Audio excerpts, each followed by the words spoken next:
It's interesting. Lori mentioned certainly some of the work that they do that the library does with SCORE, and I'm fortunate enough to also be able to do some work specifically with SCORE. And you should be seeing my access to the database as offered through the San Francisco Public Library. Is that correct, Lori? Yes, yes, I can see your Excellent. screen. And I know everyone else will be able to see it as well. So if you do have questions, as Lori mentioned, go ahead and type those in, and then she'll stop me wherever I'm at and I'll answer your question. I'd much rather do that than perhaps need to back up to get to your answer. I'd rather answer it right then and there. So let's go ahead and plan that. I also wanted to share with you, I mentioned SCORE. I think they're an excellent organization. So here are a couple of SCORE emails that I've received. This one was today, and it's noting that there is these upcoming programs. This one on August 21st through one of the SCORE groups that I work with. Let's see, does it show where they're at? This one, I think, is through the New Jersey SCORE office. So they're offering this presentation on that date that you can see there. So certainly feel free to look into your local SCORE to see what else they might be offering regarding that of nonprofits. And then I have another one that I received as well, another upcoming one that is in regards to bookkeeping for small nonprofits. So if that's something that you're interested in, know that your local SCORE may well offer that. And there is a national perspective. And I know that some of the webinars that I've done for a SCORE chapter down in the Jacksonville, Florida area is actually offered nationwide, because we always find out where people are coming into us from. They want to get a sense of that reach, right? So know that you can certainly attend anything nationally as well. That's always available to you. Let me minimize this guy and get back here to the database. So real quickly, when you come into the San Francisco Public Library, and I'm going into libraries across the United States, so I just put in the name of the library that I want, and then I go right to their website.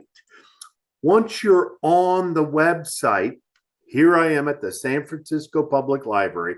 You can see these categories under research and learn. If you click on that, it's going to come up with this articles and databases. Of course, I fall under the database. You would click there, and then it's alphabetical. So we're under reference solutions. My parent company is called Data Axle. It's also referenced on our homepage, but they have us under the letter R for reference solutions. You would just scroll down and click there. It will ask you, if you're outside of the walls of the library, to input your library card number, and if a PIN is appropriate, then you would also enter that. So know that you can always get to us 24/7, right? No specific hours of operation.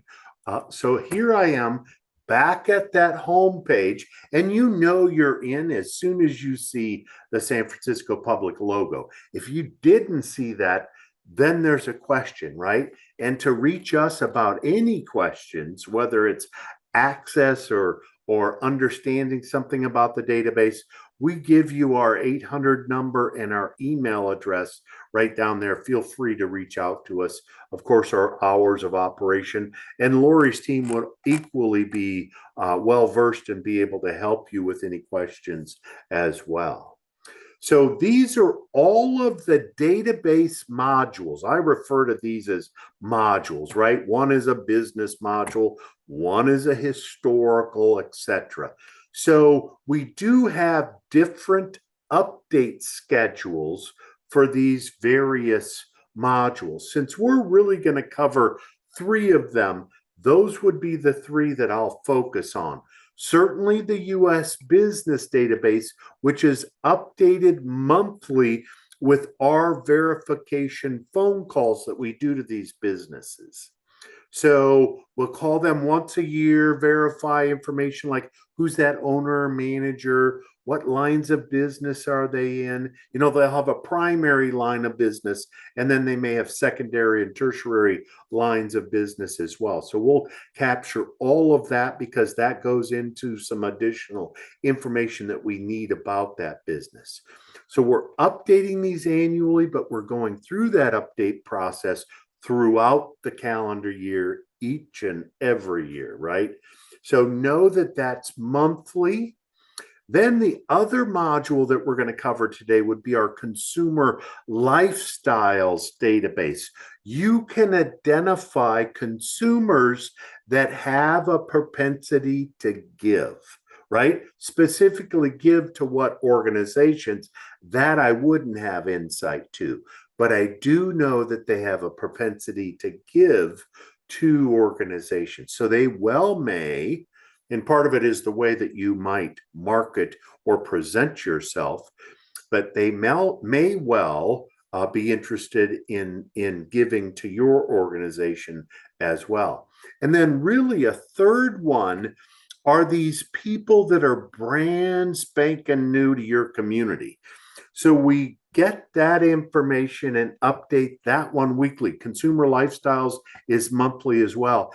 This one is weekly. So we're getting it through USPS National Change of Address. So when somebody fills out that document that says, I'm moving from address A to address B, we're capturing that information through our license agreement with them and then updating that weekly. They stay in there for 1 year. Now, we don't know about their propensity to give because we don't know, even though we may have had them listed in the consumer lifestyles, we don't know that everything is the same at this new address. So please understand that. However, they may want to very well get involved with different community investments, right? So investing in various nonprofits. That could be something they enjoy doing. And you're able to identify everything but a phone number. We do not get phone numbers with that national change of address. The only time I've seen a phone number is if someone moved from internationally and they filled out the international national change of address. But again, those are rare. So let's do this. Let's dive into the US Business Database first. But I would point out, you do have the ability through the library to download records that you might want to investigate further, right? We do give you the ability to create your own personal account. That's not downloading them, but it is saving them for a future entrance on your, based on how you decide that, right? You can come back to that later today. You can come back to that next week, next year, however frequently you'd like to go into that saved database. And I do want to point out that once you've registered, so it's a 2-step authentication process for you at that point. You'll still first have to log in through the San Francisco Public Library. And then once you've reached our homepage, you would log in here after, of course, registration. Once you click on this login and put in whatever email address you chose to use along with your password, this is what you'll see. And I want you to note that it's quite different looking, except for this very top portion of the database. So when I move over to that, notice same look to and feel to that. But other than that, it looks pretty different, right? It's welcoming me back. It says that I can find business information under this tab. So there's my US business, historical, etc. I can get to that consumer data as well. I've got those consumer lifestyles. I've got those new movers, new homeowners. So no, you'd have access to all of this. And then here are my saved lists. I have 9 of them. You can see I did one for a nonprofit here just gosh, when was that? Just about 2 weeks ago, right? So I created that, saved it under that name. It will always show what database it came out of, when you did it, and how many records were in that very first search. And that will never change. That remains the same forever until you decide to delete that. As this notes, I have 9. Clearly, I only have 5 there. So when I select view all, here's my entire 9. So you can see most of them were done out of the US business database. I did this one out of our consumer lifestyles. You can see the dates. This is the eldest one back in 7 of 19. And at that time, I named it after these beauty salons. There were 274 records that I first found back in 19. Now, I can get to that list if I want to go back to it and click on beauty salons. It now takes me to that, but look at how that number has increased. So there have been businesses, obviously, that have gone out of business during that stretch that we know of as the pandemic. And there were new businesses that were opened. I can tell you we've had an update since last week. When I was in here the last time, there were 284. So one business has either A, closed, and we moved it to the appropriate file type, or B, we took them from our verified records. What are you talking about verified? I can change this corporate tree by selecting this down arrow, and I can get the record type. So we have closed, we have verified, and we also have unverified. When I produced this search, it was only looking at verified records. So that could be another reason why we're at 283 instead of 284. A business could have become unverified because we couldn't reach them. So know that we'll always give you that kind of level of detail about your selections. This is the only time you're going to see. Oh, we have a question. Yes, we have a question from Lynn. Any advice on how nonprofits can find grant opportunities or private foundations that have grants? So I would not have that type of insight. Now, if you know of an organization that does offer those, what you could do is you could look up that foundation, because we do have them listed in the database, and see if you could find other foundations just like them. Right? So you could go that route and then make some outreach to them about your nonprofit and seeing and to learn if there's any that might be available to you then. Is it possible to find the SIC code or NAICS code for foundation? Absolutely. Is that a question, Lori, or was that your question? It's my question. I kind of want, we've done this long enough. I know your questions. I hear them coming. So yes, let's do this. I'm going to leave this universe. Know that this is available. Don't have to use it. You can always download. But if you have a lot of records, maybe it makes more sense to save it and then come back to it. So let me go back to our home page through the San Francisco Public Library. And that was a great question, Lori. So when I go into the US businesses, I'll always come to this quick search page. Most people forego this altogether unless they're looking for one company. Maybe they're looking for an executive. Maybe they want to look at all businesses in a particular community. They could do that, or even in a given state. I did a search for the number of verified records that we have in Mississippi, and it was 138,000. I can remember in about 2010, I was working with a government agency down there, and at that time, there were only 110,000 verified businesses. So since then, last 15 years, they've added that many more. So I would say go right to advanced search, additional filters. It is the back door into advanced search. Either one, when selected, will take you here.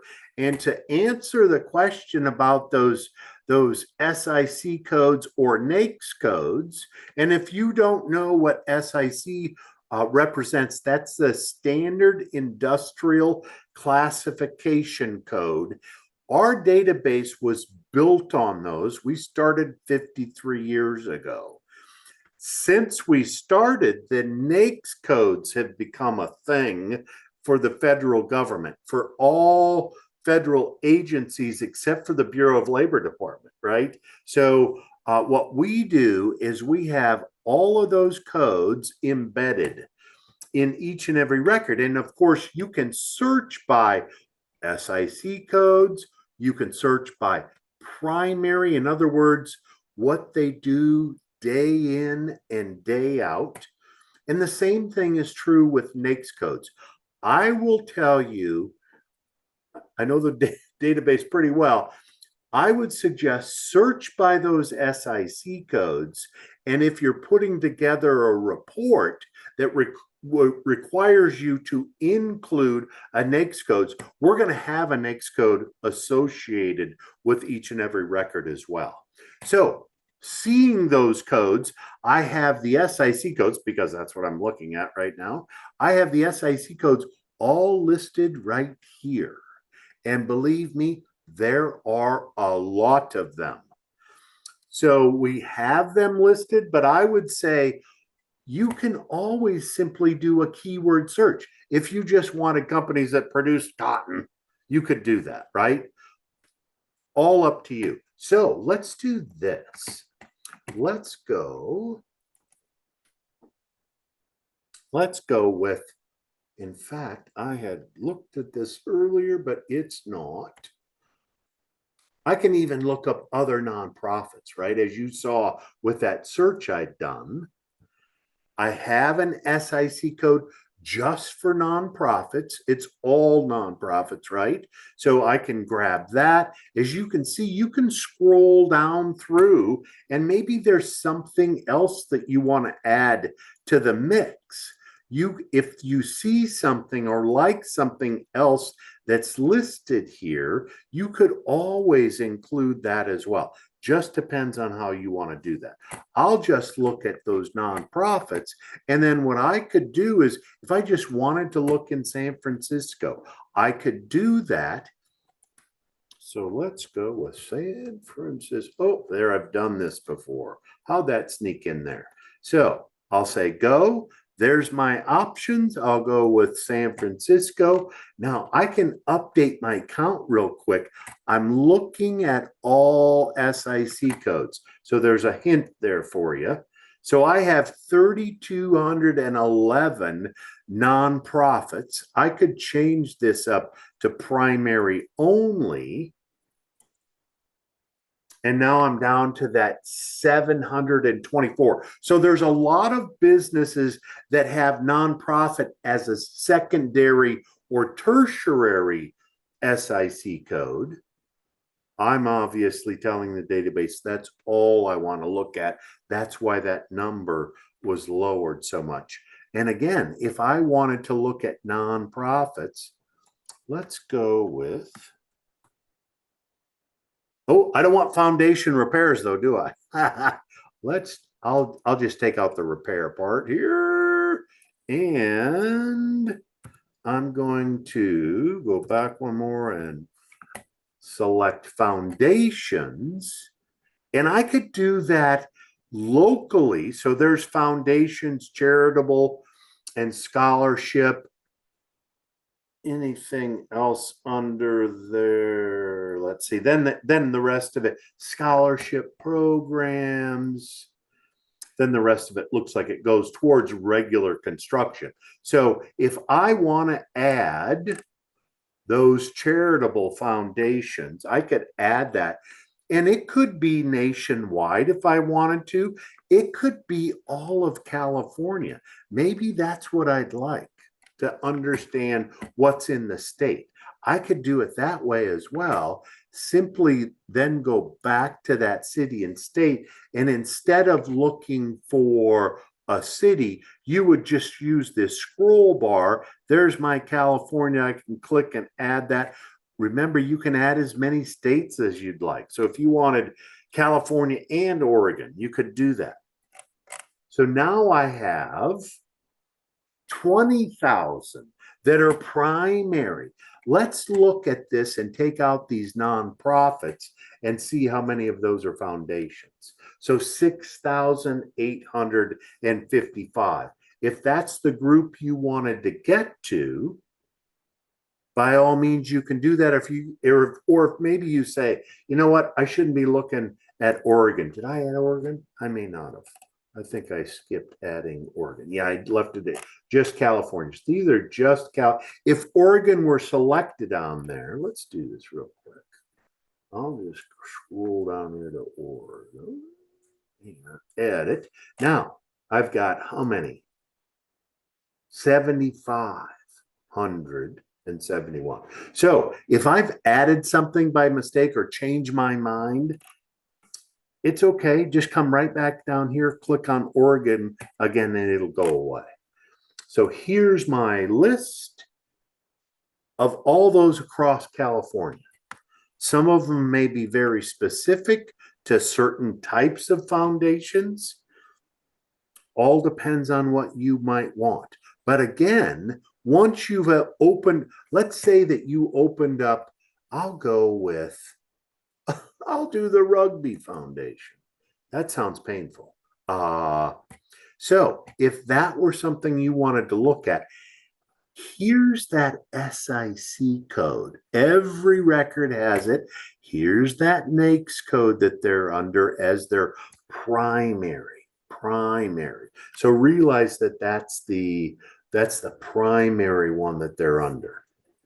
And if that were something that I wanted to focus on, I could just jot this number down separately. So 873303.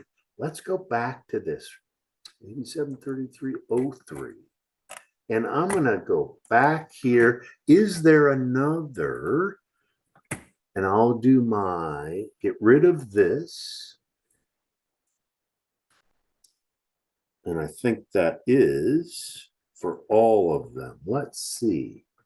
I'm going to add that. Does that? Yeah, so that brought up that same, in essence, group. Let's see here. I've added that to the mix. See how it's got, so that foundation is the primary, and then it gives you this other review or name that it goes under. So you can always get to that. When you look at these records, and let's grab another one. A Human Thread Foundation. Let's go with that. So when you go into that, we're going to give you that location information, their website, social links. Again, I've got that industry profile. So if you are working with an organization that supported your nonprofit in some way, shape, or form, find that SIC code that they're under and try that search. Then I've got no business profile. I do have a map that shows these locations because we have that latitude and longitude in the background. So we've had this state or this particular business, this this foundation in our database for the last 4 years.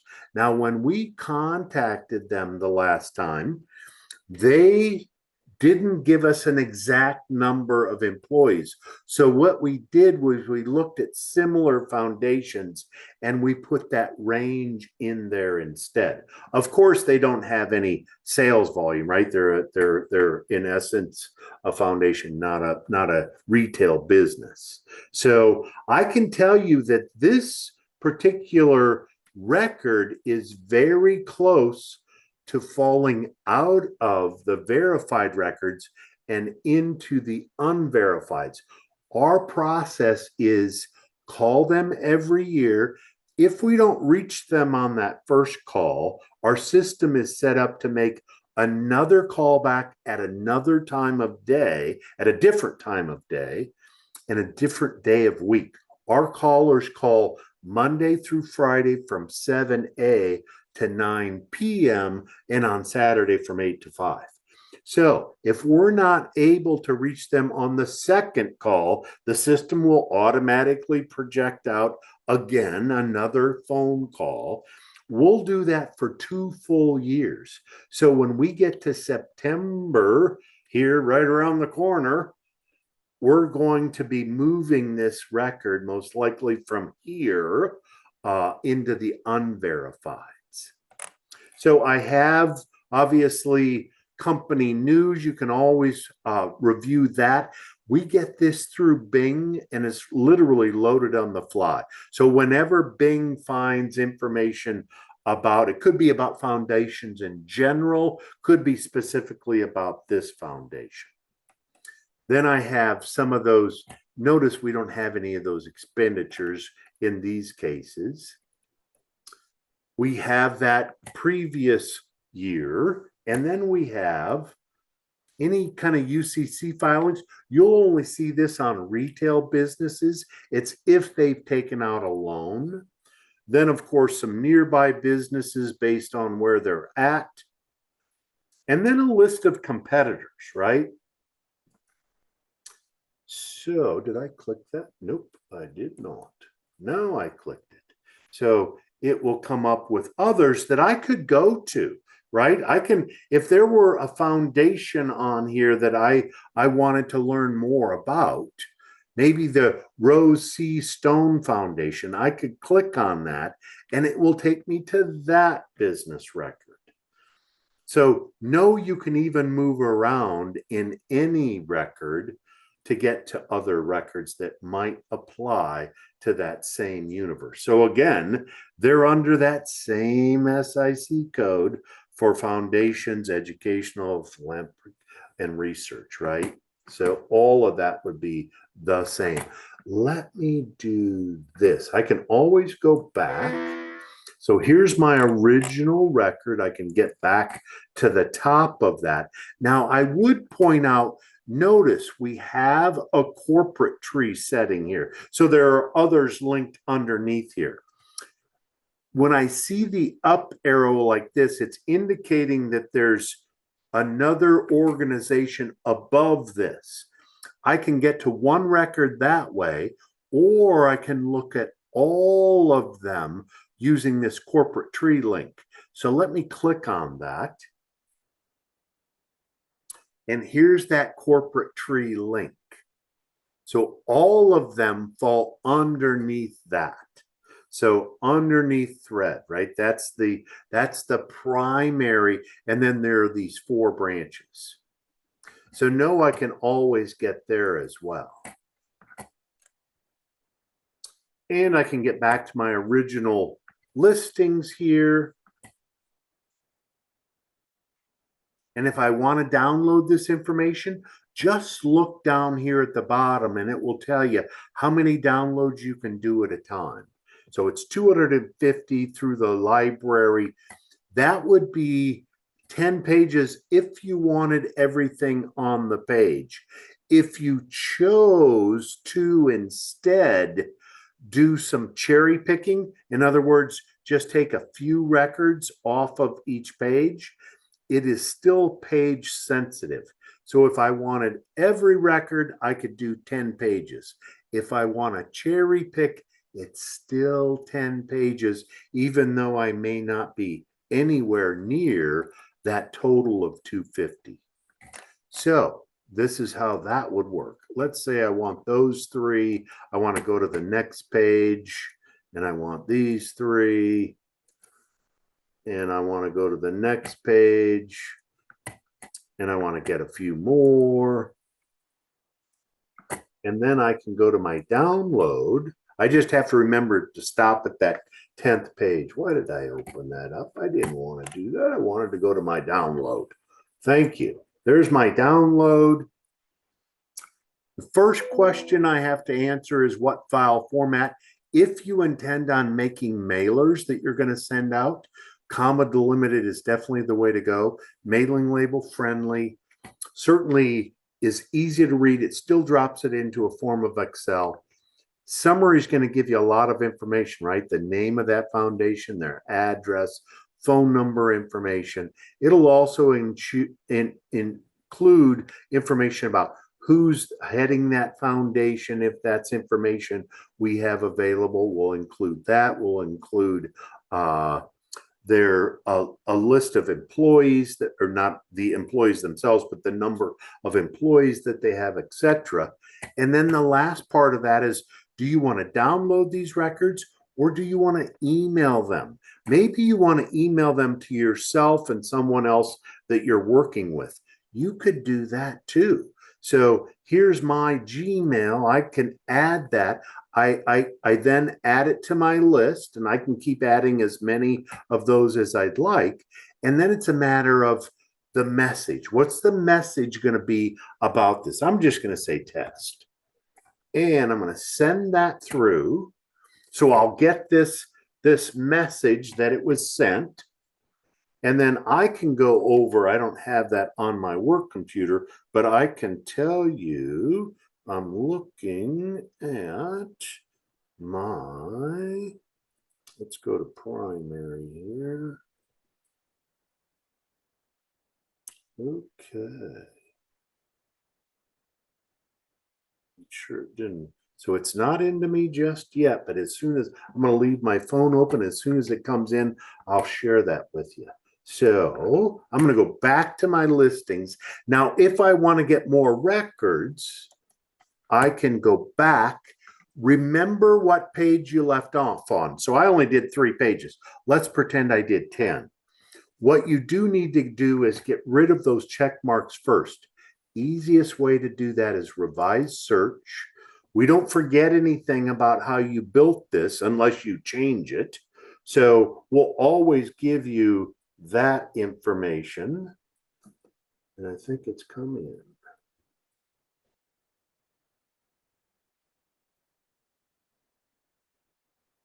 Nope. We have that information. You just view your results again. And at that point in time, it takes you right back to that number. You're on page 1 again. All the check marks are gone.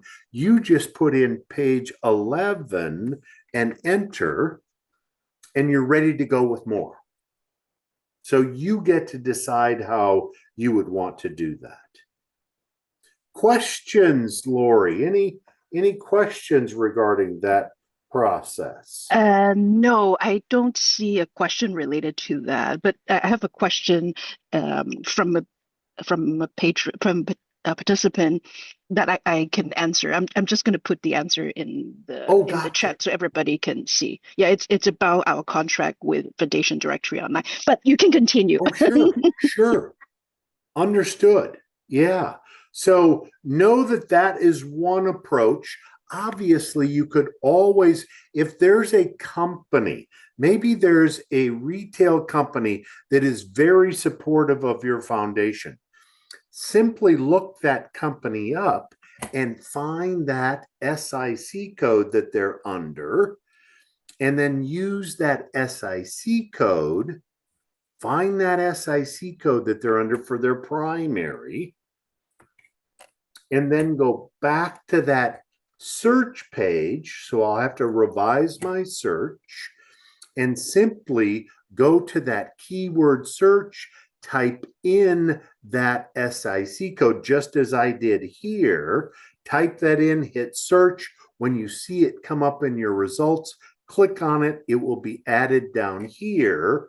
And then you can simply view your results and you'll have that company listed. So no, you can always do that. You can also do it by name. However, if you're not spot on with the name on how that company is advertised, it will not come up. There's no Boolean search. There's no sounds like. It needs to be just as that company is advertised. And you can always pull in these unverifieds. Just because we have not reached them does not mean that they don't still exist. In fact, we continue to call these not as much as we do our verified records, but we do continue to try and call these to learn about either A, closure, or B, get them verified and add them back here. Know that that's an ongoing process. One thing I would encourage you to consider using is, if this would be of value to you, you can always choose to use this radius option. With that, it will allow you to put in, you could put in the business or home address that you want to use along with the zip code, and then how many miles do you want to go out? As it notes here, you could go as little as 1 block or up to 150 miles.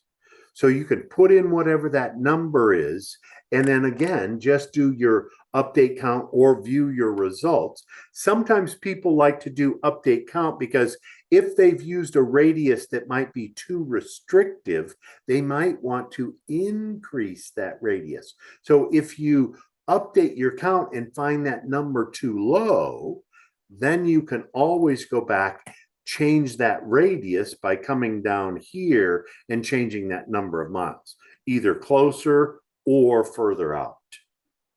Just depends on how you'd like to do that.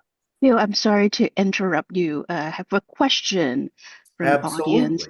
Absolutely. How can I find the SIC code for the nonprofit or business? Yep. So when I've looked, so I have a number of these up that are all these foundations. I took, these are looking at nationwide now, but it doesn't matter, right? I can answer that question because we're always going to have the SIC code embedded in that particular record. So let's click here. I've got that record. The SIC code is always going to be listed under the location information. It's the industry profile and it's the first one listed. So that's their primary. That was the SIC code that I searched for earlier that got us to this information. So no, every single record is going to have an SIC code. For profit, not for profit. Other questions? No, I don't see another question. Another thing that you could do, I will revise this and I will put in a radius. What is a zip code there in San Francisco? I don't need an address, just the zip code.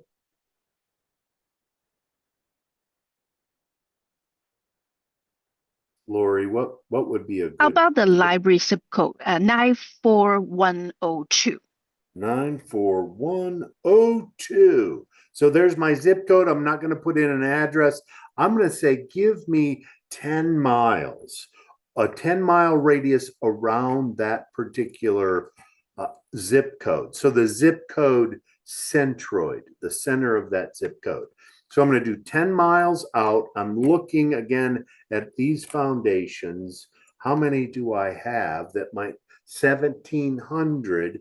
And I did select primary only. Now notice that includes unverified. Let's look and see what that number is when I say, give me just those that are verified, 434. So that's why I say, just because we weren't able to reach these doesn't mean that they don't exist. Problem can often be there's no grand disillusionment center where nonprofits or any other type of business for that matter report closure. So they could well be closed businesses. We're just not in the know, right? And if you wanted to pull those into the mix, look what that does. Didn't add a lot to that, but it will add, in most cases, some. So no, you can always do that. Let's go back to that 434. There it is. So I have that listing. Again, I can go into any of those records and it's going to produce that same SIC code on all of these because that's their primary. That is their primary SIC code. So there's that 873303. And if you're going to use the SIC code, forget the dash, just put in the 6 digits. And when I say use that, I mean in the keyword search where I had done that earlier. So just type in that 6-digit number, hit search, and then it will come up with those results. You click on whatever you need and you're there, or at least partway there. Questions? Yes. What are the benefits of searching under the SIC code? You'll get to those specific types of businesses, organizations that are most important for you. So it cuts to the quick, right? Gets you right down to those specific organizations instead of perhaps wasting time on records that really aren't appropriate for your search needs.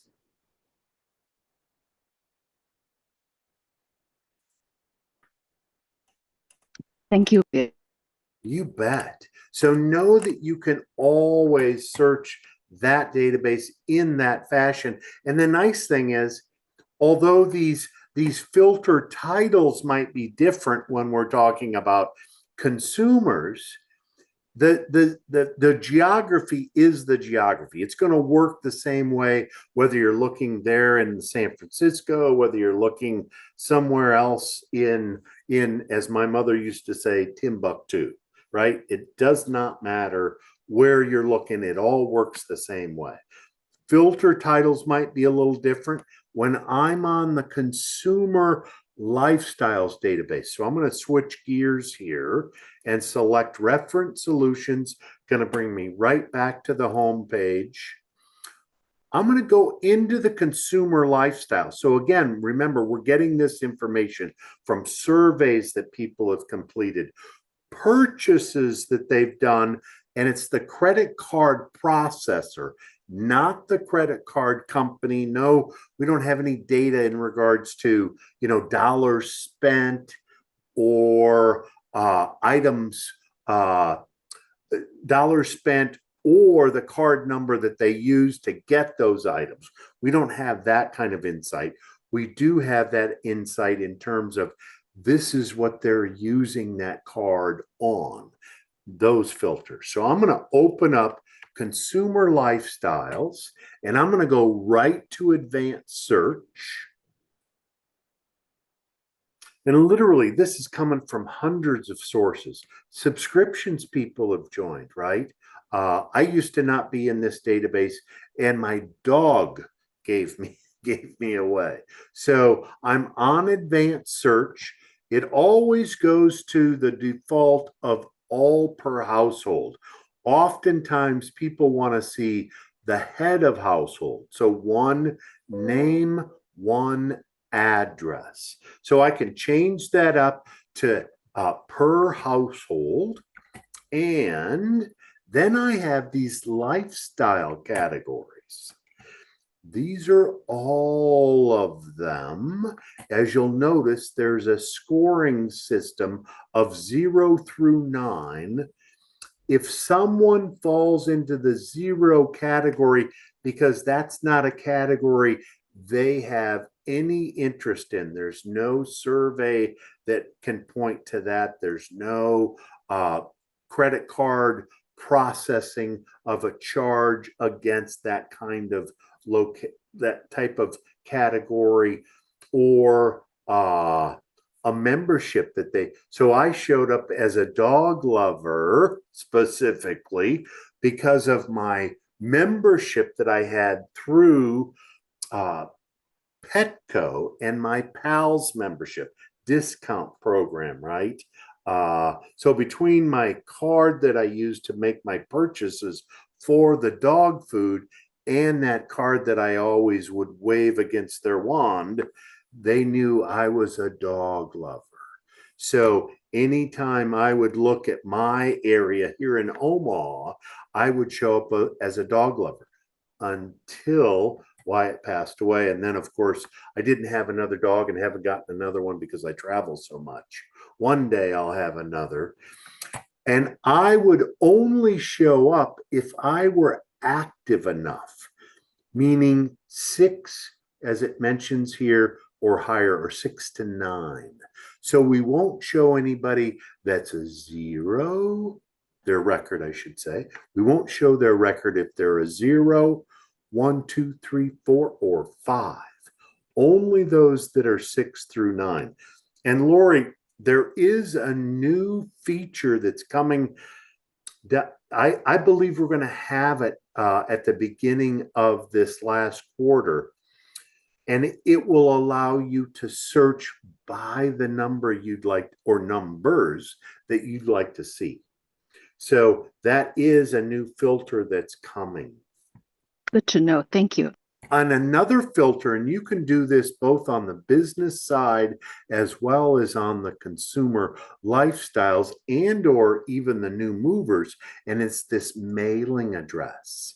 So we give you, under consumer lifestyles, all of these options that you could use to only get highly deliverable records with good addresses, right?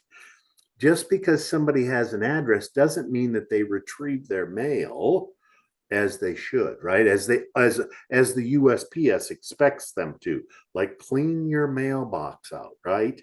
So they knew who's been naughty and nice, and if you select that, you'll get rid of those kinds of records. So let me show you what I'm referring to. But we're not going to do dogs. Heck no, unless you wanted dogs and those charitable donors, then you could combine the two. But I'm going to show you under charitable donor. So we have that charitable donor, again, could be any kind of charity. And then those that are wildlife and environmental donors. So if I just wanted to go with this one, I could put a check mark there. If I wanted both, no need to open this up and put a check mark in each one, because you could just select it from here and it will apply the check mark to both. But let's say that you only want to do charitable donor. Bingo, I can do that. And I could use this estimated household income or home value as well. So we're getting that again from the Census Bureau, and we update that each and every month. So you could choose what income levels you want to include. Let's say for now you don't want to include any. And I'm not going to include any of this, but I am going to do that same kind of radius search. So let me do that and go away. I'm going to say 1 per household. I better get that zip code. Lori, again, that zip code was this 49102,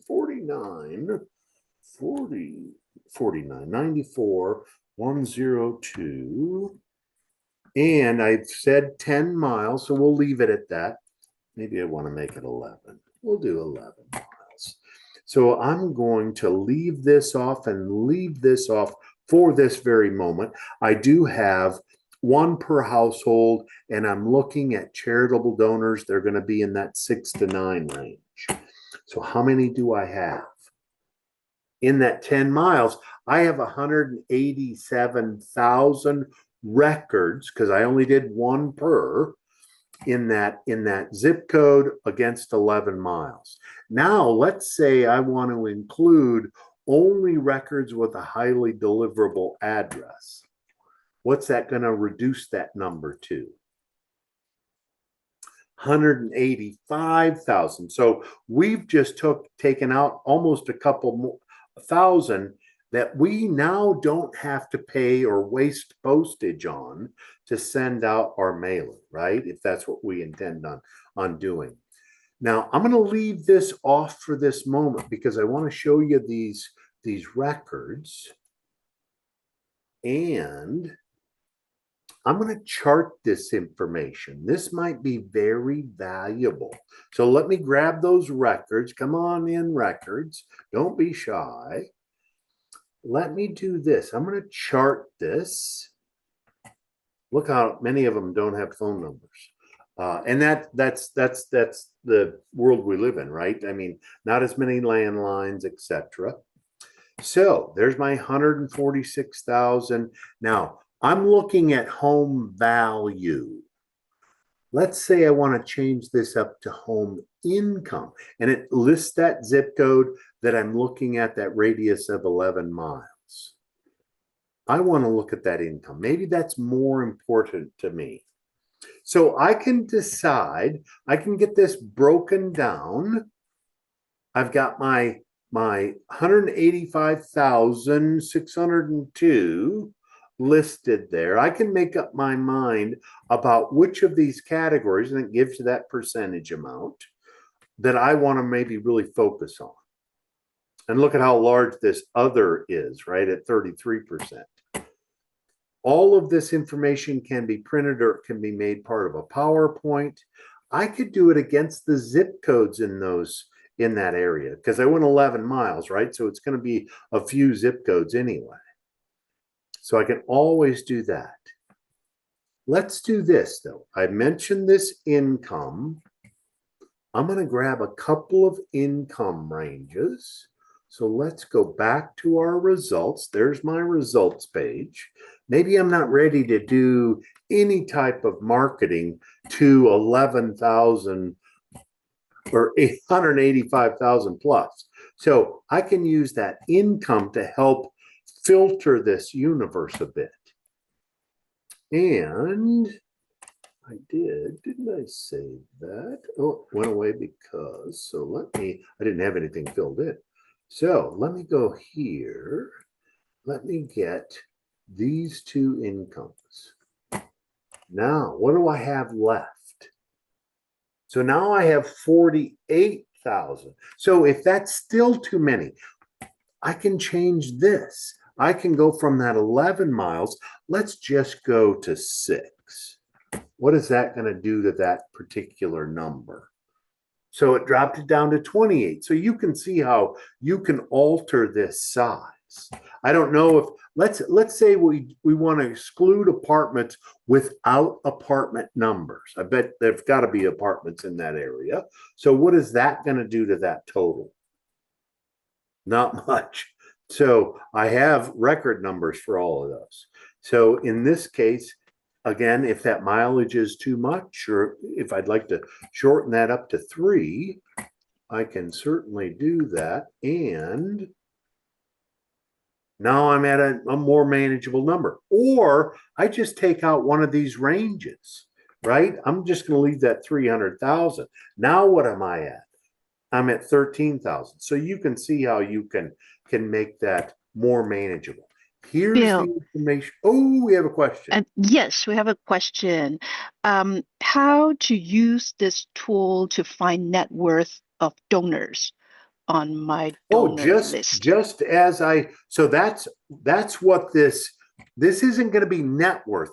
This is what is estimated based on the Census Bureau, right? That's where that all is coming from. But whatever number I choose from here, maybe I only want to look at 500,000 plus. If that's the case, I can get rid of that 300. And what do I have at that 500,000 plus? That's what I have in that 3 mile radius. So if I wanted to expand that or grow that number, now I'm going to be adding, let's go out 7 miles and see what that looks like. So now I've got 239 at that 5 miles. So you can always do that, but it's not going to be net worth. Value, right? Right. Okay. It's going to be against either the home value or that estimated income. Oh, Correct. estimated income. Yep. So these there's a few more phone numbers here, but please realize these phone numbers that are listed may be on the do not call list and should be cleaned against the registry, right? You could download those records just with phone numbers. Easiest way to do that is we've got this partial here. If you click this down arrow, it will give you nothing but phone numbers. So there's page 1. There's 25 records per page, right? So there's page 1. There's page, let's see if so page 2 ends right here at this 1, 2, 3, 4, the 8th one down, right? So you can always put that in that kind of order and then get those that you would like to run through the do not call registry so that you could then get a clean list that you may be able to call against. I don't know with basically 34 records, they may all be on the do not call list, right? Just depends. So that's and let's do this. Let's look at this record. So I've got that information about that name and address. Been in this home a while, is single. There's that neighborhood information. So Census Bureau has provided all of this. And then based on what we know about when that census was last done, we make some additional estimates to that. Percent of owner occupied housing simply indicates the lower the number, so it would go all the way up to 100%, right? The lower the number, that simply means that there are a lot of multifamily dwellings, apartments, that kind of stuff in that particular area. Bill, I'm sorry to interrupt you. The time now is 12 o'clock. Oh, how did we get there so quick? Let's do this. The download process works the same way. The reason this record came in is because they fall in that 6 through 9 as a charitable donor. I don't know which types of charities they specifically support, but you could certainly do some outreach. Maybe it's a mailer. You would certainly want to know if that's something that you can do in the San Francisco area, or maybe there's a state restriction against that. You would have to check that out. That's why we always tell you, you're responsible for the compliance of all that, state, federal, and certainly local. If you would like, we do offer webinars. You may certainly reach out to the library to get some clarification. Maybe you're doing a search and you want to reach out to us. We'd be happy to assist you. Know that our 800 number, as I mentioned before, along with our email address, is always here as well. Lori, anything you want to finalize before we say goodbye to everyone? No, I just want to thank you for this very informative and practical presentation on using Reference Solution to help us connect with potential donors. I also want to thank the audience for your time and participation. We hope that you find this valuable for your fundraising efforts. As a reminder, I'll be sending out a follow-up email with the recording link and a short feedback survey. We'd love to hear your thoughts.